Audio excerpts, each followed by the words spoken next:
S, வீடு, schools, hotels, store room இங்கெல்லாம் partition wall கட்டணும்னாலும் இப்போ பில்டிங் போனஸோட first choice Renocon Rapid Wall Panels. Aachi Masala. எந்த சமையலும் ருசி தேடும் ரகசியம் 20 ரூபாய்.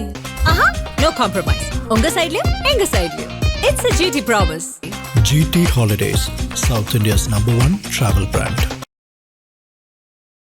பாஜகல பெருமளவுக்கு வெற்றி வரும்னு எதிர்பார்த்து ஏதோ சூரியனை பார்த்து படுத்து மல்லாக்கா படுத்துட்டு இருக்காங்க. அது வேலைக்கு ஆகப்போது இல்லை, 2-3 மேலே வரப்போறது இல்லை, ஆட்டோமேட்டிக்காக நயனார் தூக்கிடுவாங்க. ஸோ காங்கிரஸ்லையும் பிஜேபியும் தலைவர்கள் மாற்றம் உறுதினா உறுதி. எல்முருகன் சொல்லிட்டாங்க, உங்களுக்கு எம்எல்ஏ சீட் கொடுக்குறோம். அதே மாதிரி இப்போ தமிழிசைக்கு சொல்லிட்டாங்க, உங்களுக்கு எம்எல்ஏ சீட் கொடுக்குறோம். ஜெயிச்சாலும் தோத்தாலும் இதுதான் கடைசி தேர்தல். அவங்க ரெண்டு பேருக்கும் எல்முருகனுக்கு சொன்னாங்களா எம்எல்ஏ கொடுக்குறோம், ஆனால் நீ ராஜ்யசபா பதவியை ராஜினாமா பண்ண வேண்டியிருக்கு, மத்திய அமைச்சர் பதவி ராஜினாமா பண்ண வேண்டியிருக்கு. மத்திய பாஜக தலைமை ஒரு முடிவுக்கு வந்துச்சு, அண்ணாமலை என்ற மெட்டீரியலை யூஸ் பண்ணலன்னா 2029 தமிழ்நாட்டிலேருந்து எம்பி சீட் 2 சீட் கூட ஜெயிக்காது. அண்ணாமலை எப்படி 0லேருந்து 18 கொண்டு போடுறாரோ அந்த மாதிரி அவர்கிட்ட பொறுப்பை கொடுத்தா 40 தனியாக போட்டி போட்டால் கூட 20 ஜெயிக்க முடியும்.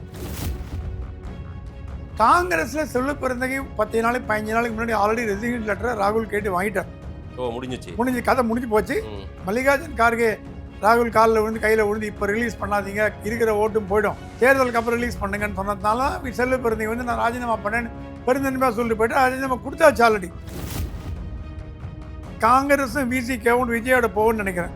விசிகாவும் போய்ட்டு, ஏன்னா இன்னைக்கு ஸ்டேட்மெண்ட் ஏங்க விஜய் ஜெயிக்க போறான்னு ஒருத்தர் அதிமுக கூட்டணி இருந்து சொன்னார்னா அது எப்படி நியாயமா போடும்? ஜெயிக்க போறாருன்னு சொல்லல, நான் ஒரு முடிவு வேற முடிவு எடுத்திருந்தால் இங்க நிலையே மாறி இருக்கும் இந்த தேர்தல்ன்றாரு. கூட்டி கட்சி பாத்தீங்கன்னா விசில் ஊதுறாரு. இந்தி கூட்டணி ஆல்ரெடி பனால் ஆகி போச்சு, முடிஞ்சிருச்சு கதை முடிஞ்சு கத்திரிக்காய் முளைச்சாச்சு. 3 மாதம் ஆச்சு. தேர்தலுக்கு தமிழ்நாடு, கேரளா, வெஸ்ட் பெங்கால் தேர்தலுக்கு பிறகு ஃபார்மலா உடையும். அதுக்கப்புறம் இந்தி கூட்டணி ஒன்று இருக்காது. ஒரு பத்திரிகை சொன்ன காலில் பனையூர் இஸ் பிகம் அனதர் கூவத்தூர்னார். ஏன்னா அவர் என்ன நினைக்கிறாரு, நீங்க வெளியில விட்டு வச்சீங்கன்னா அந்த 10 எம்எல்ஏ கூடி நாங்க திமுகவோட போறோம், அதிமுகவோட போறோம், பாஜகவோட முடிவு பண்ணிட்டாங்கன்னா இவருக்கு கதை கந்தலா போடும். உள்ளவன் தங்கிட்டாங்கன்னா என் கண்ட்ரோல் இருப்பீங்க, நான் எடுக்கிற முடிவு தான். ஆதன் தமிழர்களுக்கு வணக்கம். பல்வேறு துறைகளில் சிறந்த ஆளுமைகளை சந்தித்து நாம் நேர்காணல் எடுத்து வருகிறோம். அந்த வகையில் மீண்டும் நம்மோடு இணைந்திருக்கிறார் மூத்த பத்திரிகையாளர் திரு பிரகாஷம் சுவாமி அவர்கள். அவரிடம் கேட்பதற்கு நிறைய இருக்கின்ற வாருங்கள், அவடமே கேட்போம். வணக்கம் சுவாமி சார். வணக்கம் மாதேஷ், எப்படி இருக்கீங்க? நல்லா இருக்க, ரொம்ப நாளுக்கு அப்புறம் உங்களை மீட் பண்றேன், ரொம்ப சந்தோஷம். மகிழ்ச்சி சார். நிறைய பேசுவோம் சார். உங்ககிட்ட நான் ஏன் பேட்டி எடுக்கணும் அப்படின்னு இப்போ நான் உட்காந்து அப்படின்னா, நீங்கள் தேர்தல் ரிசல்ட்டுக்கு பிறகு யார் ஆட்சிக்கு வருவாங்கன்றதெல்லாம் அப்புறம் பார்க்கலாம். நிறைய மாற்றங்கள் நடக்க போகுது, நிறைய தலைவர்கள் மாற்றம் இருக்க போகுது, அரசியல்லே பிற அதிரடி குழப்பங்கள் எல்லாம் நிலவ போகிறது. அதே போல் கூட்டணிகள், ஏற்கனவே இருக்கிற கூட்டணிகள்லாம் அவ்வளோதாங்க நாங்கள் வந்து வெளியேறோம் அப்படின்னு சொல்கிற நிலையெல்லாம் வரும் அப்படின்றீங்க. அடுத்து ஒரு தேர்தல் வந்தால் தான் இதெல்லாம் நடக்க போகுது. ஆனால் அந்த காட்சிகள்லாம் நடக்க போகுதுன்னெல்லாம் நீங்கள் சொல்லியிருந்தீங்க. புதுசாக இருக்கே இதெல்லாம் அப்படின்னு கேட்கலான்னு தான் நான் உங்களை கூப்பிட்டுருந்தேன். அதுக்கு முன்னாடி இந்த எக்ஸிட் போல் ரொம்ப முக்கியமாக அந்த ஆக்சிஸ் மை இந்தியா கொடுத்தது 120 சீட்டுக்கிட்ட எடுத்து டிவிக்கே வெற்றி பெறுன்ற மாதிரி அவங்க சொன்னது, அதிலேருந்து நான் தொடங்கணும்னு நினைக்கிறேன். ஏன்னா மற்றவர்கள் எல்லாம் வந்து ஏடிஎம்கே, டிஎம்கே, அதில் மேஜராக டிஎம்கே கொடுத்தது. அதை விட ஆக்சிஸ் மை இந்தியா கட்டாயம் நீங்கள் சொல்லியாக வேண்டிய தேவை இருக்குது. என்ன கணிப்பது, எப்படி எடுத்திருக்காங்க? எக்ஸிட் போல்ஸு, ஒப்பீனியன் போல்ஸ்லாம் அந்த அளவுக்கு நம்பிக்கை எனக்கு இல்லை. சரி. ஏன்னா அது தனி கலை. அமெரிக்காவில் கலுப் போல்ஸ்னு ஒன்று பண்ணுவாங்க. அமெரிக்க ஜனாதிபதி மூட துல்லியமாக கணிக்கக்கூடிய அளவுக்கு பண்ணுவாங்க. அந்த அளவுக்கு நம்மக்கிட்ட வசதி இல்லை, டெக்னாலஜி இல்லாட்டி கூட இந்துவில் ஜி பாலச்சந்திரன் ஒரு சீஃபாலஜிஸ்ட் இருந்தார். கமலா ஹாரிஸோட மாமா அவர். இந்தியாவோட முதல் சீஃபாலஜிஸ்ட். ஒரு பத்திரிகையில் 89 தேர்தலில் பண்ணும்போது நான் கூட ஒர்க் பண்ணேன். சிஃபாலஜிஸ்ட் அவர். அவர்கிட்ட கத்தின விஷயங்கள் எவ்வளோ விஷயங்கள் இருக்கு. அவர் சொல்றார், வெறும் ஃபோன் பண்ணி கேட்கக்கூடாது, நேரில் போய் பார்க்கணும், ஐ கான்டாக்ட் முக்கியம், நகரம், கிராமம், மெட்ரோ, ஏசிடி, A centre, B centre, C centre, குக்கிராமம், வில்லேஜ் வரைக்கும் போனியான்னு கேட்பார். கேட்டகரி வைஸ் படிக்காதவன், ஐடி எம்ப்ளாயி, அப்புறம் வந்து டே கூலி ஒர்க்கர், லேபரர், எத்தனையும் எடுத்தால் தான் அது கம்ப்ளீட்டுங்கிறது அவரோட கருத்து. அது அப்போ இந்துவில் பெரிய ஆதரவு கொடுத்து பண்ணாங்க, ஓரளவுக்கு சரியாக வந்தது. Okay.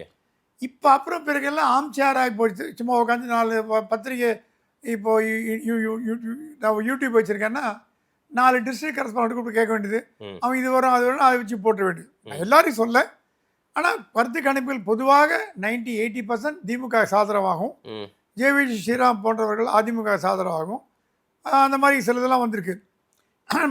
My Gupta axis my India திடீர்னு பார்த்தீங்கன்னா 734 தொகுதி 4.88 கோடி 85.15 வாக்குகள் பதிவானதில் இதில் வந்து தாவேகா 98-120, திமுக 92-110ங்கிறார். ம். திமுகவை குறைச்சி மடி போடுறது முதல் தப்பு. ஏன்னா 90லாம் வாங்குற அளவுக்கு இல்லை. அதோட நீங்கள் வந்து விஜய்க்கு 160 கொடுத்துங்கிறது விஜய்க்கு பாப்புலாரிட்டி இருக்கா இல்லையாங்கிறது மக்கள் தான் முடிவு பண்ண. நம்ம சொல்ல சரி, எல்லாரும் கண்டுபிடிக்காது இவர் என்ன புதுசாக கண்டுபிடிச்சான்னு எனக்கு தெரியல. ஓ, அது இல்லாமல் இப்போ ஒரு கிரெடிபிலிட்டி பார்க்கணும். இப்போ இந்தியா டுடே போல், ரிப்பப்ளிக் போல் அப்படின்னா வந்து அதுக்கு பின்னாடி ஒரு பெரும் ஒரு ஒரு சக்தி இருக்குது, ஒரு இது இருக்குது, நெட்வொர்க்கு. இப்போ குப்தாவோட ஆக்சிஸ் மை இந்தியா பார்த்தீங்கன்னா போன தேர்தலில் தேஜஸ்வி யாதவ் 110 சீட் வருனார். பீகார் 35 தான் வந்தது, அது போச்சு. அப்புறம் என்டிஏ பார்லிமெண்ட்ரி தேர்தல் 2025 400 294 தான் வந்தது. சரி, சாம்பிளிங்கிறது எல்லாருக்கும் மாறுபடக்கூடிய விஷயங்கள் அல்ல. எல்லா சேஃபாலஜிஸ்ட்க்கும் பொதுவானதான் சாம்பிளிங். ஒரு பரீட்சை எழுதும்போது எல்லாருக்கும் ஒரே எக்ஸாம் பேப்பர், கொஸ்டின் பேப்பர் தான் கொடுப்பாங்க. வேற ஆளுக்கு வேற கொஸ்டின் பேப்பர் கிடையாது. 10 பேர் எடுத்ததுல இவரது மட்டும் மாறுது. என்ன பண்ணிருக்காரு, தேவருக்கு 2% எடுத்திருக்காரு, வன்னியருக்கு 7%, பிராமினுக்கு 9%. பிராமின் 9% எங்க இருக்காங்க? நானே பிராமின் தான். இது வந்து ஒரு முரண்பாடா இருக்குல்ல. நான் வந்து அவர் மேல குத்தம் சொல்ல, பட் அவர் எடுத்துன்னு போன நடைமுறை தப்பா இருக்குமோன்னு எனக்கு தோன்றது. சரி, இவர் விஜய் பேசுனதுனால இவர் தப்புன்னு அந்த இடத்துல பேசல. நான் மற்றவங்க தப்பு, இவர் ரைட்டு மற்ற தப்புன்னு சொல்ல. உங்களோட சிஸ்டம் சரியில்லைன்னு எனக்கு தோன்றது. ஏன்னா அதோட முத்தாய்ப்பாக எல்லாம் ஃபைனலாக ப்ரெஸ் கான்ஃபரன்ஸில் கேட்கும்போது நீங்கள் மட்டும் விஜய்க்கு இவ்வளோ கொடுத்துருக்கீங்களே, மீதெல்லாம் அந்த மாதிரி குடியில் கேட்டது. சரி, ஒன்றா 25-30 குறைச்சிக்கங்கன்னாலும் இதே கத்திரிக்காய் எடை போட்டிங்கன்னா 1.25 கிலோ போடுவோம். 1 கிலோ 1/4 கிலோ எடுத்து வச்சுட்டு 1 கிலோ பையில போட்டு கொடுப்பான். அந்த மாதிரி வியாபாரமா அது? இல்லை, 1/4 கிலோவுக்கு ஒரு 5 ரூபா சேர்த்து கொடுங்கன்றது அந்த மாதிரி வியாபாரமா அது? பரவாயில்லைங்க, 2 சேர்த்து கொடுக்குறேன், இல்லைன்னா குறைச்சிக்கோங்கன்றது இல்லை. அப்போனா கூட்டினவர் ஏற்றிருக்க மாட்டாருங்கிற டவுட் மக்களுக்கு வருமா வராதான்? இல்லை, அவரு கேட்கும் போது நான் கூட அந்த பேட்டியை பார்த்தேன். அவர் பிரதீப் குப்தா பேட்டியில் வந்து சொல்றாரு, வேணா ஒரு 20 சீட்டு 30 சீட்டு குறைச்சிக்கோங்க. அதுதான் அப்போ தன்னிச்சான இடத்துல எடுக்கப்பட்ட முடிவு தானே இது. ஓகே, இப்போ நீங்கள் இப்போ ஒரு பையன் 40 மார்க் வாங்கியிருக்கான், டீச்சருக்கு 60 மார்க் எடுத்துக்கடா எங்கன்னா சொல்லுவாரா? கொடுக்கறதா மார்க்கு இல்லை. அவருடைய டேட்டாவிலே அவர் குறைச்சிக்கோன்றது என்ன டாலரன்ஸ்? அது கூட அவ்வளோ பெரிய டாலரன்ஸ். அப்போ என்ன கிரெடிபிலிட்டி, ஜென்யூனிட்டின்னு வருது இல்லை உங்களுக்கு? நியாயமாக எடுத்தீங்க என்ன பண்ணோம், இதான் பையனோடது, குறைக்க முடியாதுப்பா, நீ கேட்கறது குறைக்கிறது, கத்திரிக்காய் வியாபாரம் பண்ணுறேன், என் முடிவு இதான், இது ரிசல்ட் வந்து பார்த்துன்னு சொல்லிட்டு போயிருந்தானா ஹேட்ஸ் ஆஃப் சொல்லிடுவோம். இதே ரைட்டோ ஏற்கனவே இதே பிரதீப் குப்தா மோடிக்கு, அதாவது என்டிஏவுக்கு 400ன்னு சொல்லி அழுந்தவர். ஆமாம், கண்ணீர் விட்டவர், நான் தப்பா கணிச்சிட்டேன். சார், நான் பிரதீப் குப்தா பெரிய லெவலில் எடுத்துக்க தயாராக இல்லை. ஓகே, அது வந்து அவர் வந்து ஒரு கோமாளி மாதிரி பிஹேவ் பண்ணார். இந்த காலத்தில் யார் வேணா கருத்து கணிப்பு நடத்தலாம், போகிற வரவெல்லாம் கருத்து. யாரோ நீங்கள் உங்ககிட்ட ஃபோனில் கூப்பிட்டு கேட்டால் கருத்து கணிப்பு நடத்துகிறான்னா உன் பேக்ரவுண்ட் என்னென்ன, போன 2 வருஷம் வரைக்கும் பேங்க்கில் ஒர்க் பண்ணேன்னா அப்போ கரன்சி என்ன வேண்டியதானே, உனக்கு என்ன இந்த வேலைன்னு கேட்டேன். இல்லை சார், எங்கள் சேனலில் கூப்பிட்டு என்ன பண்ண சொன்னாங்க சார்னா. சேனலில் வந்து ஜேர்னலிஸ்ட் கூப்பிட்டு நீ என்ன பண்ணுறேன்னு கேட்டேன். ஸோ அந்த மாதிரி இப்போ கருத்து கணிப்பு எல்லாம் கருத்து திணிப்பாகி போயிடுச்சு. இது ஐவிஆர் கால்ஸ்ன்றாரு சார். ஐவிஆர் கால்ஸ் வந்து எனக்கு இஷ்டப்பட்டால் எடுப்பேன், இல்லை கட் பண்ணிடுவேன். அதாவது இது எப்படி போகும்னா மார்க்கெட்டிங் கால் மாதிரி இது. ஆமாம், டிஎம்கே கோட்டு போட்டிங்கன்னா 1 அழுத்து, ஏடிஎம்கே கோட்டு போட்டிங்கன்னா 2, டிவிகேவுக்குன்னா 3, சீமான் நாம் தமிழர்னா 4ன்னு சொல்லியிருப்பாங்க. எத்தனை பேர் இதை பொறுமையாக உட்காந்து அழுத்திருப்பாங்க என்னன்னு தெரியல. இப்போ கிராமத்தில் இருக்கிறவங்களுக்கெல்லாம் நீங்கள் முதல்ல லாங்குவேஜ் தமிழ் இங்கிலீஷ் கேட்பீங்க. ஆமாம், இங்கிலீஷ் தெரியாதவங்க ஏதோ மார்க்கெட்டிங் கால் கட் பண்ணிட்டு போயிட்டு என்ன பண்ணுவீங்க? கரெக்ட். சிட்டியில் இருக்க மட்டும்தான் இங்கிலீஷ் தமிழுக்கு 1 அமுக்கவும், ஆங்கிலத்துக்கு 2 அமுக்கும், நான் 1 ஆங்கிலத்துக்கு 2 அமுக்குவேன், ஆங்கிலம் தெரியாத தமிழுக்கு அமுச்சிட்டு போயிட்டே இருப்போம். ஒன்றுமே நீங்கள் இங்கிலீஷில் +1 கேட்டிங்கன்னா அவன் என்ன பண்ணுவோம் கிராமத்துக்காரன்? அப்போ நகரத்தாரை மட்டும் எடுத்து எப்படி சாம்பிள் சரியாக முடியும்? ஸோ இந்த ரிசல்ட்ஸு பல கேள்விகளை உருவாக்கியிருந்தா அர்த்தம். இந்த ஐவிஆர் கால்ஸ் இன்னொன்றும் பண்ணுவாங்க சார். ஒரு 1000 பேர் கால் பண்ணுறது, 1500 பேர் கால் பண்ணுறது, அதில் ஒரு 300 பேர் தான் ரெஸ்பான்ஸ் பண்ணுவாங்க. இல்லைனா 1000 பேரும் கூட ரெஸ்பான்ஸ் பண்ணுவாங்க.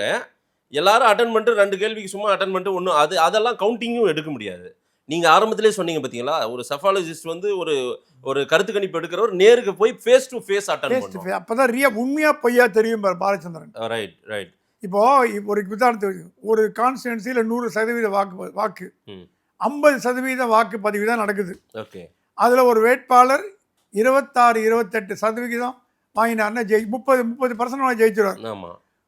ஒரு தொகுதியில் 30% வாக்காளர் ஜெயிச்சு எம்எல்ஏ ஆனார்னா ம். எப்படி அந்த தொகுதியை ரெப்ரசன்ட் பண்ண முடியும்னு கேள்வி வருது இல்லை? கண்டிப்பா. அதே கேள்வி தான் இங்கேயும் வருது. ம் ஸோ இந்த கருத்து கணிப்புகள் எல்லாமே நாளைக்கு தெரிஞ்சு போயிட போகுது. ஆமா. மக்கள் தீர்ப்பே மகேசன் தீர்ப்புன்னு அண்ணா அன்னைக்கே சொன்னார். ம் அவர் வாக்கியத்தில் பொன்னான வாக்கியம் இதுதான். ம் அதனால அந்த அந்த தீர்ப்பை மீறி எதுவுமே கிடையாது. ரைட். ஆனால் இப்போ அன்ஃபார்ச்சுனேட்லி கருத்து கணிப்புகள் எக்ஸிட் போல்ஸ் எல்லாம் வியாபாரம் ஆகிட்டு வருது. ஓகே. டிஆர்பி ரேட்டிங் அவசரம். அதான் 2 பேர் போய் கேட்டாங்களாம், ம் நீ யாருக்கு ஓட்டு போட்டீங்கன்னு. 500 ரூபா கொடுத்தா சொல்கிறேன். இன்னும் என்கிட்ட பணம் கேட்குற, நீ டிஆர்பி வச்சு பணம் பண்ணுறல்ல, ஆமா. எனக்கு 500 ரூபா கொடுத்தா நான் சொல்கிறேன். நீ ஒரு சர்வே எடுக்க காசு வாங்கியிருப்பல்ல. அது மாதிரி பேரில் என்கிட்ட கொடு. ஆ. ஜனங்க அந்த மாதிரி திரும்பிட்டாங்க. இப்போ ஓகே. பணம் கொடுத்தா சொல்கிறேன், ம் அதுவும் நீ வந்து இப்போ என்கிட்ட ப்ராமிஸ்லாம் வாங்கக்கூடாது, ம். நான் சொல்கிறத சொல்லுவேன், ம். மாற்றி கூட சொல்லலாம். சரி, ஜனங்க மைண்டை கிடைக்கிறது ரொம்ப கஷ்டங்க. ரைட். அது ரொம்ப ரொம்ப கஷ்டம். ம் அதனால் ஓரளவுக்கு எடுத்துக்கலாமே தவிர ம் மக்கள் மனநிலையை முழுமையாக பிரதிபலிக்கலான்னு கேட்டிங்கன்னா ம் எந்த எக்ஸிட் போலும் அதுக்கு நான் வந்து இந்த கட்சி வரக்கூடாது வரணும்னு நான் சொல்கிற ஆள் இல்லை. Okay. எல்லா கட்சியும் வரலாம். நான் மட்டும் முடிவு பண்ணி ஒரு கட்சி வரணும்னு அவசியம் கிடையாது. மக்கள் எடுக்கிற முடிவு தான் நம்ம தலை வாங்கணும். ஆனால் இது மை ஆக்சிஸ் மை இந்தியா எங்கேயோ தப்பு நடந்திருக்கா மாதிரி கேட்டிங்கன்னா எங்கேயோ தப்பு நடந்திருக்குன்னு நான் சொல்லுவேன். Right sir. நம்ம சப்ஜெக்ட்டுக்கு வருவோம். நிறைய தலைவர்கள் மாற்றம் எல்லாம் இருக்குன்னு சொல்லியிருந்தீங்க. அதே போல் அண்ணாமலையை ரொம்ப மிஸ் பண்ணிருச்சிங்க பிஜேபி. தப்பு பண்ணிட்டாங்க. இந்த இடத்துல அண்ணாமலை பர்ஃபார்மன்ஸ் இருந்திருந்தா விஜயால ஒரு பெரிய அளவுக்கு சோபிச்சு இந்த அளவுக்கு விஜய்க்கு ஒரு பிரம்மாண்டம் கிடைச்சிருக்காது அப்படின்ற பார்வையெல்லாம் கூட என்கிட்ட சொன்னீங்க. அப்படி நடந்திருக்குமா என்ன? சரி, நான் கேள்விப்பட்ட வரைக்கும் அண்ணாமலையோட ஆதரவாளர்கள் ம் அண்ணாமலை மறப்போம் மன்னிப்போம் என்று சொன்னாலும் கூட அவங்க மறக்க மன்னிக்க தயாராக இல்லை. ம் அண்ணாமலையோட மனநிலையை அப்படியே இப்போ கட்சிக்காரன் தான் கட்சிக்காரன் மேலே ஆக்ஷன் எடுக்கலாம். ம் ரசிகர்கள் மீது என்ன ஆக்ஷன் எடுக்க முடியும்? கட்சிக்கு அவனுக்கு சம்மந்தமே கிடையாது. அது அண்ணாமலை ரசிகர். அண்ணாமலை ரசிகர்கள் கூட்டாது. ஆ அவங்க என்ன சொல்கிறாங்க, அண்ணாமலையோட கருத்து என்ன, 2 திராவிட கட்சிகளும் வேணாம். ஓகே. அப்போ யாருக்கு போகணும்? விசிலுக்கு போடு, குத்திட்டு போ. அண்ணாமலை கேட்ட நான் இதுக்கு போட்டாங்க, தாமரைக்கு போட்டாங்க. சரி, மயிலாப்பூர்லேயே ஆ எனக்கு நெருங்கிய நண்பர்களாக அண்ணாமலையோட தீவிர ஆதரவாளர்கள். நான் சும்மா எங்கள் பார்ட்டிக்கு போனாலும் ஃபங்க்ஷன் போனாலும் கேட்பேன், ம் என்னங்க உங்கள் தலைவர் சொல்கிறாங்களா, அவங்க தலைவரை போய் கேம்பெயின் பண்ணுறாரு மயிலாப்பூரில். சார் எங்கள் தலைவர் சொல்லுவார் சார் தாமரைக்கு போட சொல்லி. நான் போடல சார். ஏன் போடலன்னு, எங்கள் தாமரையை வந்து தாமரை எங்கள் சின்ன தலைவர் சின்னம் தான் இல்லைங்களே. ம். அவர் எவ்வளோ கேவலப்படுத்தினாங்க, எவ்வளோ அவமரியாதை பண்ணாங்க, ம் எப்படிலாம் இன்சல்ட் பண்ணாங்க. அவரும் பெருந்தன்மையோட மன்னிக்கலாங்க. நாங்கள்லாம் இப்போ யாருக்கு போட்டீங்க, விசில் ஊதிட்டு வந்துட்டேன்னா. ம். அடாப்பா என்னடா பண்ணுறீங்களா? இல்லை சார், எங்களுக்கு மனசு தோணிச்சு நாங்கள் பண்ணோம். ஓகே. ஸோ அண்ணாமலை கூறிக்கூட அவர்களை ரசிகர்கள் ஆதரவாளர்கள் பாஜக வாக்கு போடலையானா அந்த முடிவு நாளைக்கு தெரிஞ்சிட போகுது. ஓகே. ஆனால் என்னன்னா ம் தலைவர் மாற்றம் என்பது நீங்கள் கேட்டீங்க, 2 கேள்வி கேட்டீங்க. ஆமா. அதிமுகவில் எந்த தலைவர் மாற்றம் வரப்போகிறது இல்லை, அது வந்து ஃபிக்ஸ் ஆகிடுது. ஓகே. விசிகாலையும் ஃபிக்ஸ் ஆகிடுது. மதிமுக எனக்கு தெரிஞ்சு தேர்தலுக்கு பிறகு திமுகவோட இணைஞ்சிடும்னு நினைக்கிறேன். மதிமுக. ஆமாம், ஏன்னா வைகோ ரொம்ப வயசாக முடியல, அவரால் கட்சி நடத்த முடியல. மல்லை சத்யா போயிட்டார், எல்லாம் போயிட்டாங்க. எல்லாம் இவர் இருக்காரு வைகோ, துரை வைகோ இருக்காரு. துரை வைகோ அவர் எம்பி டிஎம்கேல தான் பண்ணி டிஎம்கே சாவில் தான் ஜெயிச்சிருக்காரு. ஆ. அவரும் டிஎம்கே மெரிஜ் ஆகி ரன் பண்ண முடியும். துரை வைகோவில் கட்சி ரன் பண்ணுற அளவுக்கு பவர் கிடையாதுங்க. ம் ஸ்டாலின் எதிர்த்துட்டு நீங்கள் வந்து கூட்டணியில் இருக்கணும்னு ஆசைப்பட்டா அது நடக்காது. ஓகே. அது ஸ்டாலின் எதிர்த்துட்டு நீங்கள் திமுக கூட்டணியில் இருக்கணும் முடியாது. ம் சாங்க கரைஞ்சிடும். ம் காங்கிரஸில் செல்வ பிறந்தகை 10 நாளைக்கு 15 நாளைக்கு முன்னாடி ஆல்ரெடி ரெசிக்னேட் லெட்டரை ராகுல் கேட்டு வாங்கிட்டார். ஓ முடிஞ்சிச்சு. கதை முடிஞ்சு போச்சு. ம் இவர் நம்ம மல்லிகார்ஜுன் கார்கே ராகுல் காலில் விழுந்து கையில் விழுந்து இப்போ ரிலீஸ் பண்ணாதீங்க, இருக்கிற ஓட்டும் போய்டும், ம் தேர்தலுக்கு அப்புறம் ரிலீஸ் பண்ணுங்கன்னு சொன்னதுனால செல்வ பிறந்தகை வந்து நான் ராஜினாமா பண்ணேன்னு பெருந்தன்மையாக சொல்லிட்டு போய்ட்டு ராஜினாமா கொடுத்தாச்சு ஆல்ரெடி. சிஎம் கொடைக்கானல் இருக்கும்போது இவரும் போய் கொடைக்கானல் போயிருந்தாரு. எங்கே வேணால் போங்க, சிஎம்மா அவர் கட்சி தலைவர் இல்ல. அப்புறம் அவர் கட்சி தலைவரே அவர் மதிக்காத போது சிஎம் ஆயிடுச்சுன்னா டிஎம்கே போய் ஜாயின் பண்ணி அடுத்து நடக்க போகிறது கட்சி ரிசைன் பண்ணிட்டு டிஎம்கே ஜாயின் பண்ணிடுவார். யார்? செல்வ பிறந்தகை. செல்வ பிறந்தகை கரெக்டாக அப்படியே லைனில் வந்துடும் அது. ஆ ஸோ செல்வ பிறந்தகை அடுத்தது ராகுல்காந்தி சொன்னாரா, எனக்கு திமுக ஆட்சிக்கு வந்தாலும் எதிர்கட்சியாக வந்தாலும் காங்கிரஸ் சுயசார்பாக நிற்கணும். ம் திமுக பாருங்க, திமுக பாஜக எதிர்க்கிறது பாருங்க, அந்த மாதிரி நம்ம ஏன் பண்ணக்கூடாது? ம் கூட்டணி வச்சா கூட வந்து ஸ்ட்ராங்காக இருக்காங்க, ம் டிமாண்ட் பண்ணுறாங்க. நம்மே அடிமைப்பட்டே வாழணும். அடுத்த தலைவர் மாணிக்கம் தாக்கூர் டிக் அடிச்சார். ஓ, மாணிக்கம் தாக்கூர் டிக் அடிச்சார். ஏன்னா மாணிக்கம் தாக்கூர் ஆன்டி டிஎம்கே. ராகுல் சொல்றாரு தமிழ்நாட்டில் கட்சி வளர்க்கணும்னா திராவிட கட்சிகள் முதுகில் பயணம் பண்றது தப்பு. அப்போ விஜய் முதுகில் பயணம் பண்ணுவாரா 4ஆம் தேதி நைட் தெரிஞ்சு போயிடும். ஓ, ரிசல்ட்டை பொறுத்து. ஓ, அங்க ஒரு பெரிய சேஞ்சஸ். காங்கிரஸும் விசிகாவும் விஜயோட போகும்னு நினைக்கிறேன். விசிகாவும் போயிடும். ஏன்னா இன்னைக்கு ஸ்டேட்மெண்ட் ஏங்க விஜய் ஜெயிக்க போறான்னு ஒருத்தர் திமுக கூட்டணி இருந்து சொன்னாருன்னா அது எப்படி நியாயமா போடும்? ஜெயிக்க போறாருன்னு சொல்லல, நான் ஒரு வேற முடிவு எடுத்திருந்தால் இங்க நிலையே மாறி இருக்கும் இந்த தேர்தல்ன்றாரு. கூட்டி கட்சி பாத்தீங்கன்னா சொல்ல வருது விசில் ஊதுறாரு, அவ்வளவுதான். அது எப்படி என்ன லாங்குவேஜ்ல போட்டாலும் ரைட்டா தான். காங்கிரஸ் விசிகா விஜய் பக்கம் போயிடும், depending on the number of seats Vijay. Sir இப்பதான் சார் தேர்தலே முடிஞ்சிருக்கு. ஆமா அடுத்த தேர்தல் 2029 பார்லிமெண்ட்ரி 3 வருஷம் இருக்குது. அதுக்குள்ள கூட்டணி கணக்கெல்லாம் மாறும். திமுக கூட்டணி மட்டும் மாற போறது இல்ல, அதிமுக கூட்டணி மாற போகுது. என்ன தேர்தல் முடிஞ்சோன்னா பிஜேபி டாடா பைபைன்னு சொல்லிட்டு போயிட்டே இருப்பாரு எடப்பாடி. மெஜாரிட்டி வந்தோன்னா டிவியை காட்டி விட்டுருவாரு. ஏன்னா லைபிலிட்டி எக்ஸ்ட்ரா லக்கேஜ் காட்டி விட்டுருவாரு. பாஜகல பெருமளவுக்கு வெற்றி வரும்னு எதிர்பார்த்து ஏதோ சூரியனை பார்த்து மல்லாக்கா படுத்துட்டு இருக்காங்க. அது வேலைக்கு ஆகுது இல்லை, 2-3 மேலே வரப்போறது இல்லை, ஆட்டோமேட்டிக்காக 9 தூக்கிடுவாங்க. ஸோ காங்கிரஸ்லையும் பிஜேபியும் தலைவர்கள் மாற்றம் உறுதினா உறுதி. எனக்கு கிடைச்ச சோர்ஸ் பிரகாரம் உறுதி. சரி, மீதி கட்சியை பற்றி நமக்கு, ஏன்னா மீதி கட்சியெல்லாம் வந்து அந்த அளவுக்கு கிடையாது, லோக்கல் பார்ட்டிஸ். ஸோ பாஜகவில் அண்ணாமலையை பற்றி கேட்டீங்க. அண்ணாமலை இருந்திருந்தாருன்னா விஜய்க்கு ஒரு செக் வைக்கக்கூடிய அளவுக்கு, ஏன்னா இளைஞர், நான் வேற எந்த கண்ணோட்டத்திலையும் பார்க்கல, பாஜக ஆதரவாளர்லாம் பேசலை, ஒரு இளைஞர். இப்போ ஜனங்க மத்தியில் அதான் ஒருத்தர் சொன்னார், விஜயகாந்த் நான் ரொம்ப எதிர்பார்த்தாங்க, தமிழ் அரசியலில் மாற்றம் கொண்டு வருவார்னு, திராவிட கட்சிகளே வேணான்னு நாங்கள் முடிவு பண்ணுறோம். ஏன்னா ஒரு கூட்டம் இருக்குது, திராவிட கட்சிகள் வேண்டாம் என்ற கூட்டம் இருக்குது, மோடியை பிடிக்காத கூட்டம் ஒன்று இருக்குது, காங்கிரஸை பிடிக்காத கூட்டம், நிறைய அந்த மாதிரி குரூப்பாக இருப்பாங்க. மோடியை பிடித்து திராவிட கட்சிகள் வேணாங்கிற கூட்டம் அண்ணாமலை பின்னாடி போகுது. ஓகே, அந்த மாதிரி கூட்டங்கள்லாம் அண்ணாமலை இருந்திருந்தாருன்னா அதிகமாக, ஏன்னா அவர் ப்ரூவ் பண்ணி காமிச்சார். நோட்டாலேருந்து 18 கொண்டு வந்தார் இந்தியாவை, 18லேருந்து இப்போ 2 3 வந்துட்டோம். இப்போ ஆமாம், இப்போ கடைசி ரிசல்ட் வரைக்கும் வெயிட் பண்ணுவோம். அதான் 2% 3% மேலே அதிகம். திருப்பி அது மேலே கொண்டு போனோம்னா இப்போ இருக்கிற தலைமையால் முடியாதுன்னு தெரிஞ்சு போச்சு. இப்போ ஏதோ அண்ணாமலைக்கு மத்திய அமைச்சர் பதவி, ராஜ்யசபா எம்பி, நான் கேள்விப்பட்ட வரைக்கும் அது மாதிரி எல்லாம் தகவல் நான் கேள்விப்பட்ட எல்முருகனே ஓப்பனாக சொல்லிட்டாரு. ஏன்னா எல்முருகன் சொல்லிட்டாங்க, உங்களுக்கு எம்எல்ஏ சீட் கொடுக்குறோம். அதே மாதிரி இப்போ தமிழிசைக்கு சொல்லிட்டாங்க, உங்களுக்கு எம்எல்ஏ சீட் கொடுக்குறோம். ஜெயிச்சாலும் தோத்தாலும் இதுதான் கடைசி தேர்தல். அவங்க 2 பேருக்கும் எல்முருகனுக்கு சொன்னாங்களா எம்எல்ஏ கொடுக்குறோம், ஆனால் நீ ராஜ்யசபா பதவியை ராஜினாமா பண்ண வேண்டியிருக்கும், மத்திய அமைச்சர் பதவி ராஜினாமா பண்ண வேண்டியிருக்கும். எல்முருகன் வேற கணக்கு போட்டாரு, அதிமுக பாஜக கூட்டணி வந்து துணை முதலமைச்சர் ஆளான்னு. இவர் தமிழிசையும் அவர் தனி கணக்கு போட்டாங்க. அந்த அளவுக்கு வேலை செஞ்சார் அவினாசியில? ஒண்ணுமே பண்ணல. என்ன பண்ணாரு?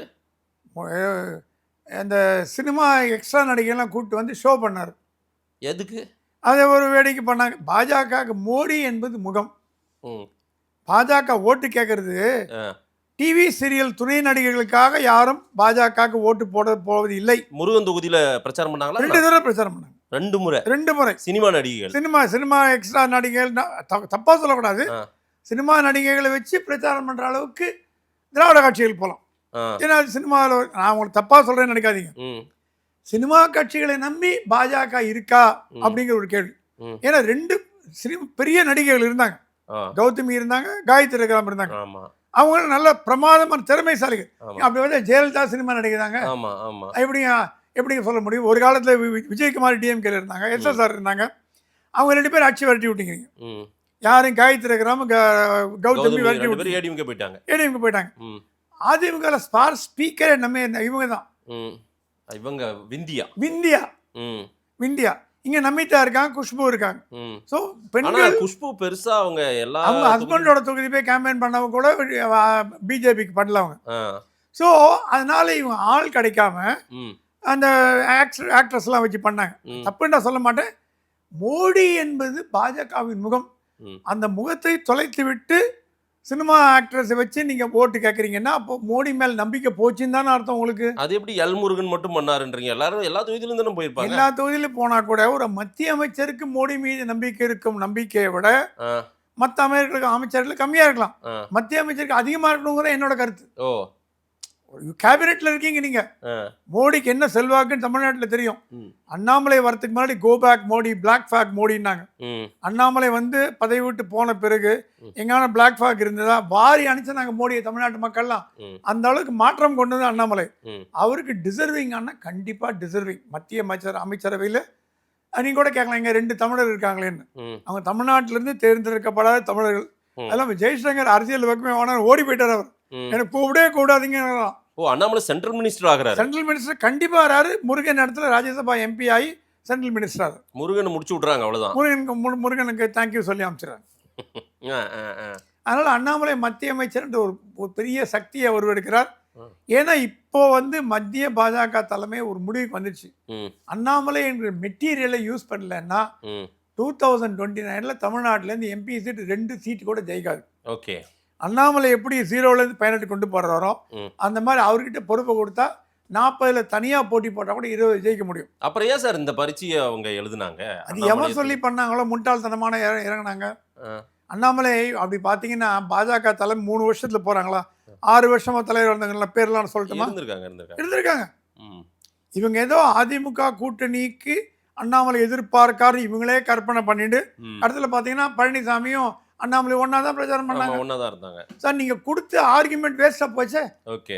அண்ணாமலை நீக்குவதற்கான காரணம் தப்பா போச்சே. ம். ம். ஸோ இது இந்த மாதிரி குளறுபடி வேலைகள்லாம் பண்ணதுனால ம். தமிழ்நாட்டில் எங்க அமித்ஷா வந்து கேம்பெயின் பண்ண 2 இடத்த தவிர வரவே இல்லைல்ல. வரவே இல்லை. அதுக்கு எதுக்கு 1 வருஷத்துக்கு முன்னாடி வந்தாரு? 1 வருஷத்துக்கு முன்னாடி வர வாரம் வீடு எடுத்தாங்க போற சாமியார் வீடுனாரு. நீங்க கூட கடைசியில் பியூஷ் கோயிலுக்கு அந்த வீடு போச்சு. அவங்க பார்த்து வச்சு இந்த வீடு பியூஷ் கோயிலுக்கு போய் பியூஷ் கோயிலுக்கு தமிழும் தெரியாது ஒன்றும் தெரியாது. அவரை வச்சு என்னத்தை மேனேஜ் பண்ண போறேன்.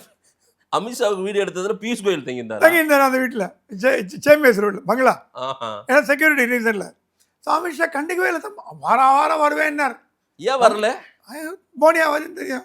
வெஸ்ட் பெங்கால் இப்படி வெஸ்ட் பெங்கால் ஆட்சி பிடிக்கிறாங்க. ஆமா ஆமா ஆமா. கேரளாவில் எதிர்கட்சியா வரும் பிஜேபி, ம். வெஸ்ட் பெங்கால் ஆட்சியை வரும் பிஜேபி தமிழ்நாட்டை கை கழுவி விட்டுருச்சு போச்சு. மோடி சொல்லிட்டாரு நான் தமிழ்நாட்டுக்கு போக மாட்டேன். காந்தி கிந்தி முக்கியமான ஒரு 2-3 பிஜேபி தலைவர் மட்டும் பிரச்சாரம் பண்ணிட்டு போயிட்டார்.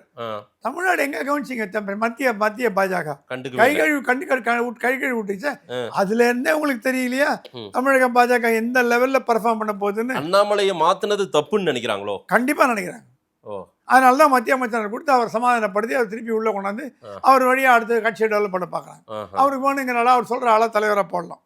பட் 2 பேர் மேலேயும் டெமோக்ரல் ஸ்வாட் ஹேங்கிங் ஓவர் ஹெட் ஆனா காங்கிரஸ் பாஜக மாநில தலைவர் மீது கத்தி தொங்கிக் கொண்டிருக்கிறாங்க. தொங்கிக் கொண்டிருக்குன்னு அர்த்தம். ஏன்னா அவங்க பர்ஃபார்மன்ஸ் அந்த மாதிரி இருக்கு. காங்கிரஸ் ஒன்றும் பெருசா பர்ஃபார்ம் பண்ண போறது இல்லை. ஏன்னா நீங்க திமுகவை கண்டபடி பேசிட்டு எங்களுக்கு விருந்து போட்ட பந்தி இலை போட்டாங்க, நாங்கள் இட்லி சாப்பிட்டோம், தோசை சாப்பிட்டோம்னு சொன்னீங்கன்னா என்னதான் இருந்தாலும் காங்கிரஸ் தனியா போட்டி போட்டா 0 ஓட்டு வரும். உங்களை ஜெயிக்க வைக்க போற தலைவர் ஸ்டாலின் நல்லதோ கெட்டதோ பேரை வாங்கிட்டு போயிடுங்க. அவரை எதிர்த்துட்டு அவரை மீறி நீங்க வந்து அவங்க கட்சிக்காரன் உங்களுக்கு ஒத்துழைப்பு கொடுப்பான்னு எதிர்பார்த்தீங்கன்னா உங்களோட முட்டாள் வேணா இருப்பானா? நிறைய இடங்கள்ல அந்த ஒத்துழைப்பு இல்லாம போயிருக்கு சார். இல்ல ஸ்ரீவைகுண்டம்னு நினைக்கிறேன் ஊர்வசி அமிர்தராஜ் வந்து சிட்டிங் எம்எல்ஏ கதன்னு கத்துறாங்க வந்து எங்களுக்கு வந்து வேலையா ராதாகிருஷ்ணன் அனிதா ராதாகிருஷ்ணன் வேலையா அனிதா டாடா காமிச்சு போயிட்டார். திமுக தலைவர்கள் மானமுள்ள தலைவர்கள். எங்க தலைவரை திட்டுனே ஒரு எம்எல்ஏ கேண்டிடேட் வந்து காங்கிரஸ் கேண்டிடேட் அந்த திமுக மாவட்ட செயலாளரை பார்க்க போனாராம். வாங்க வாங்க அண்ணன் வாங்க டீ சாப்பிடுங்க காஃபி சாப்பிடுங்க எல்லாம் பேசிட்டு ஒத்துழைப்பு என்ன ஒத்துழைப்பு? ஓ எங்க தலைவருக்கு உங்க ராகுல் காந்தி கொடுத்த ஒத்துழைப்பா? அந்த ஒத்துழைப்பு உங்களுக்கு கண்டிப்பா கிடைக்கும். எப்படி நான் நக்கலா பேசினார் மாவட்ட தலைவர், பேர் சொல்ல விரும்பல. அந்த ஒத்துழைப்பு கண்டிப்பா கிடைக்கும். உங்களுக்கு கிடைக்காம போங்க, எங்க தலைவர் சொல்லிட்டாருங்க. அப்போ அவ்வளவுதான் பொட்டின்னாரு கெட்டின்ட்டாராம். ராகுல் காந்தி எல்லாரையுமே பகிச்சுக்கிறாரு சார். ஸ்டாலினை பகிச்சுக்கிட்டாரு, அந்த பக்கம் மம்தாவை போய் விமர்சனம் பண்றாரு. நீ கூட்டணி வேணான்னா மானத்தோட போயிட்டே இருக்கு. உங்களோட முதல்ல பிரதமர் வேட்பாளர் சொல்ல ஸ்டாலின் 1000 நல்லவர் 1000 கெட்டவர் அதுக்குள்ள போன தயாரா இல்லை. அரசியல் நன்றி கிடையாது நீங்க சொல்லலாம், அதுக்குள்ள போக தயாரா இல்லை. ஸ்டாலின் உங்களை பிரதம வேட்பாளர் சொன்ன நன்றியாவது உங்களுக்கு இருந்ததா? சரி உனக்கு தீபிகா பிடிக்கல முடிச்சுட்டு போயேன், திருப்பியா வந்து காலில் விழுந்த அதுக்கு நான் காரணம் இல்லை. எங்க அம்மா அப்பா காங்கிரஸ்ல பவர் சென்டர் இருக்குதா? சோனியா காந்தி ஒரு பவர் சென்டர், ராகுல் Gandhi power centre, Priyanka Gandhi Mallika postman அவர் விட்டுருங்க, பி. சிதம்பரம் ஒரு பவர் சென்டர். என்ன நடக்குது காங்கிரஸ்ல? நாளைக்கு ஜெயிச்சா ஸ்டாலின் வச்சுப்பா நம்பீங்க கட் பண்ணி விடுவார், பாலை கட் பண்ற மாதிரி காங்கிரஸ் கட் பண்ணி விட்டுருவார். நீ என்னதான் கதறினாலும் கவர்னாலும் ஆ. ஸ்டாலின் மானசன் ம். எங்களை திட்டிட்டு தேர்தல் வரைக்கும் வச்சுக்கிற பரவாயில்ல, அப்புறம் போயிட்டு வா, டாடா பைபன்னு சொல்லிட்டான்னு எங்க பூஜை வச்சுப்பீங்க? ஓகே. விஜய் கூட தான் போய் இல்ல சேரணும். சார், அந்த இந்தியா கூட்டணின்றது ராகுல் காந்தியை எப்படி எல்லாரும் விரட்டலாம் வெளியேற்றலான்ற முடிவுக்கு வந்துட்டதாலாம் சில தகவல்கள். ஸ்டாலின் அதுக்கு தலைவராக வரதுக்கு வாய்ப்பு உண்டு. மோடியை ஸ்டாலின் எதிர்க்கிற மாதிரி நான் எல்லா பேட்டியிலும் சொல்லுவேன். எனக்கு வந்து ஸ்டாலின் ஃப்ரெண்டோ மோடி ஃப்ரெண்டோ எடப்பாடி எதிரியோ கிடையாது. மோடியை ஸ்டாலின் எதிர்க்கிற மாதிரி ராகுல் காந்தி கூட எதிர்க்கல. போதுமா உங்களுக்கு? ஓகே. அப்புறம் ஓகே. என்டிஏ ஆட்டோமேட்டிக் சாகுது, அவர் தான் தலைவர்.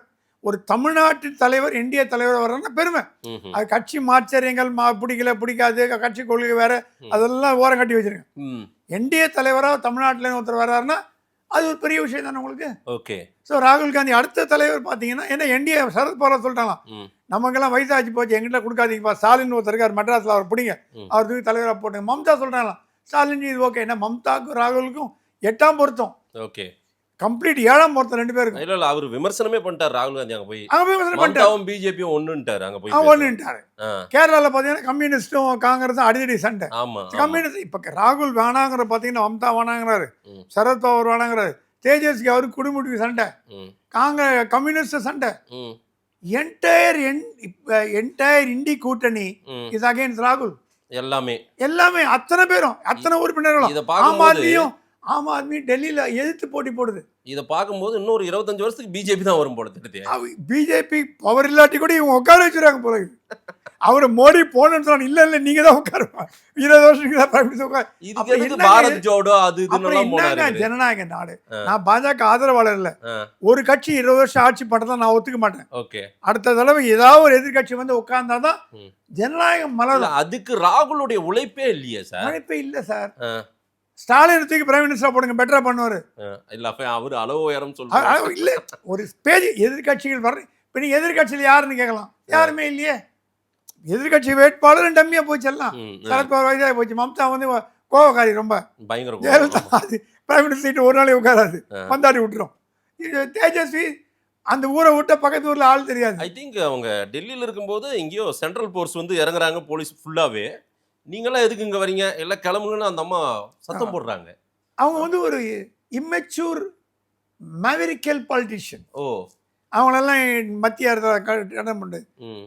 ஸோ இது என்ன காட்டுறதுன்னா, இந்தி கூட்டணி ஆல்ரெடி பனால் ஆகி போச்சு, முடிஞ்சிருச்சு கதை முடிஞ்சு. கத்திரிக்காய் முளைச்சாச்சு, 3 மாதம் ஆச்சு. தேர்தலுக்கு தமிழ்நாடு கேரளா வெஸ்ட் பெங்கால் தேர்தலுக்கு பிறகு ஃபார்மலா உடையும். அதுக்கப்புறம் இந்தி கூட்டணி ஒன்று இருக்காது. இருந்தா அதன் தலைவராக ஸ்டாலின் வரதுக்கு வாய்ப்பு உண்டுன்னு நம்ம சொல்லலாம். ஓகே. ஓகே. விஜய் ஃபேக்டர் பேசி ஆகணும் சார். அதாவது அந்த 17C ஃபார்ம் எல்லாம் எடுத்துட்டு வந்துருங்க, எல்லாரும் வந்துருங்க. வின் பண்றதெல்லாம் தெரிஞ்சா பனையூருக்கு வந்துருங்க. அதே போல் எல்லாரும் இங்கே வந்து ரொம்ப உன்னிப்பாக கவனிக்கணும். நம்ம வாக்கு எண்ணிக்கையை கவனமாக சார். இன்னைக்கு கூட ஆதவர்ஜனா போயிட்டு அர்ச்சனா பட்நாயக்கை பார்த்துட்டு எங்களுக்கு கூடுதல் பாதுகாப்பு கொடுங்க, ஏதாவது பிரச்சனை நடந்துடும் அப்படின்லாம் கேட்குறாங்க. அவங்க ரொம்ப மிகைப்படுத்துகிறாங்களா இல்லை உண்மையிலேயே அவங்களுக்கு சாதகமான சூழ்நிலை இருக்கா? அதான் ஒரு பத்திரிகை சொன்ன கால பனையூர் இஸ் பிகம் அனதர் கூவத்தூர்னர்.